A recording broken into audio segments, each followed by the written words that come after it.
بسم اللہ الرحمن الرحیم۔ بچپن میں والدین کا سایہ سر سے اٹھ گیا تو دادا کے بعد سب سے زیادہ محبت چچا ابو طالب کی طرف سے ملی، اور ان سے بھی زیادہ ان کی اہلیہ سیدہ فاطمہ بنت اسد نے اس کا حق ادا کیا۔ چچی ہوتے ہوئے انہوں نے آپ صلی اللہ تعالیٰ علیہ وسلم کی ممتا کے خلا کو پورا کیا، جو غیر معمولی کارنامہ ہے۔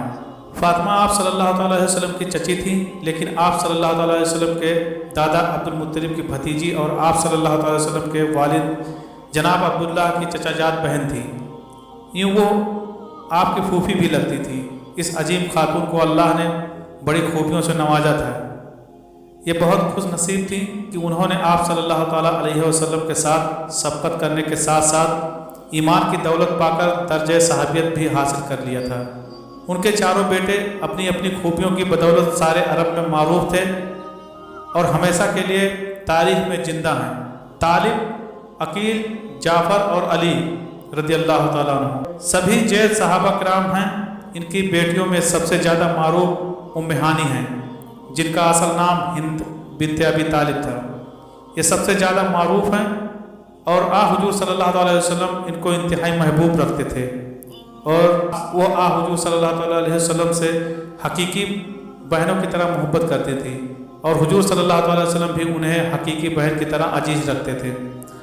آپ صلی اللہ تعالیٰ علیہ وسلم کی مزاجی ماں فاطمہ بنت اسد کس اخلاق و کردار کی مالک تھیں، اس کی گواہی حضور صلی اللہ تعالیٰ علیہ وسلم نے ان کی زندگی میں کئی بار دی، اور پھر ان کی وفات کے موقع پر بھی اسے دہرایا، جس نے ان کو قابل رقص رتبہ عالی سے نواز دیا۔ حضرت علی رضی اللہ تعالیٰ عنہ کفر کے خلاف لڑی جانے والی جنگوں میں رجزیہ آثار پڑھتے تو اس میں اپنی والدہ کا تذکرہ بھی فرماتے۔ مثلا آپ نے خندق اور خیبر کے معرکوں میں جو آثار کہے، ان میں یہ آثار بھی تھے: میں وہ ہوں کہ میری ماں نے مجھے حیدر کا نام دیا ہے، جنگل کے شیروں میں سے شیر ببر جیسا بہادر، تم ناپ تول کر دو گے تو میں ناپے تولے بغیر پہ حساب لوٹاؤں گا۔ سیدہ فاطمہ بنت اسد نے صابیہ بن طالب میں ازحد مشکل دور میں آپ صلی اللہ تعالیٰ علیہ وسلم کا بھرپور ساتھ دیا۔ پھر حضور صلی اللہ تعالیٰ علیہ وسلم اور دیگر صحابہ کرام کے ساتھ ہجرت کا اعزاز بھی حاصل کیا، اور مکہ چھوڑ کر مدینہ منورہ میں مقیم ہو گئی۔ یہیں انہوں نے 5 ہجری میں وفات پائی تھی۔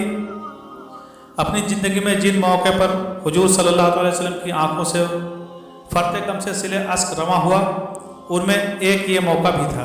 آپ صلی اللہ تعالیٰ علیہ وسلم نے اس روز سوگوار خاندان کے گھر میں موجود خواتین کے سامنے فرمایا: یہ میری والدہ کے بعد میرے لیے ماں بن گئی تھی، حقیقی ماں کی طرح میری پرورش کی، خود بھوکی رہتی تھی مگر مجھے کبھی بھوکا نہیں رہنے دیا، خود موٹا چھوٹا پہن لیتی تھی مگر مجھے اچھی پوشاک فراہم کرتی تھی۔ پھر کہا: اے میری ماں، آپ کے مجھ پر بہت احسانات ہیں، اللہ آپ پر اپنی رحمت نازل کرے۔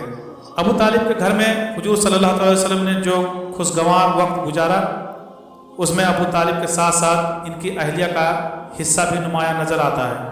اپنے بچوں پر کسی یتیم رشتہ دار کو ترجیح دینا معمولی بات نہیں، مگر اس عظیم خاتون نے اس معاملے میں اعلیٰ ترین مثال قائم کر دکھائی۔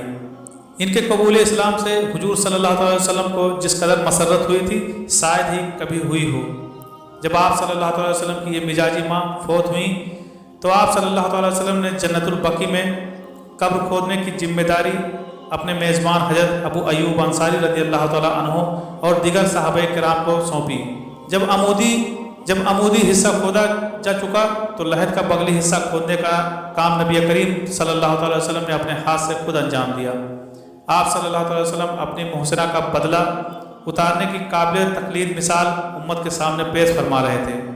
لحد تیار ہو چکی تو آپ صلی اللہ تعالیٰ وسلم خود اس میں لیٹ گئے، اور بعض روایت کے مطابق وہیں لیٹے لیٹے آپ صلی اللہ تعالیٰ علیہ وسلم نے خدا سے دعا مانگی: اے اللہ، میری مزاجی ماں کی مغفرت فرما، ان پر رحم فرما، اور ان کی قبر کو جنت کے باغات میں سے ایک باغ بنا دے۔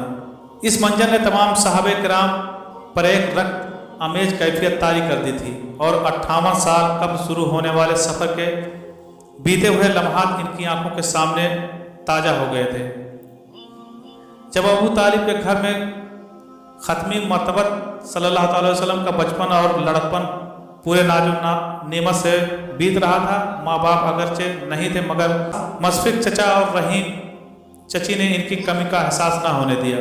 آپ صلی اللہ علیہ وسلم نے اپنی محبوب ترین بیٹی فاطمہ رضی اللہ تعالیٰ عنہا بنت محمد صلی اللہ علیہ وسلم حضرت علی کے عقد میں دینے کا جو فیصلہ کیا تھا، اس میں خود حضرت علی کا اپنا مقام و مرتبہ بھی واقع اور قابل لحاظ تھا، لیکن اس کے ساتھ ان کی والدہ فاطمہ بنت اسد کا حسن سلوک بھی نمایاں عامل کی حیثیت رکھتا ہے۔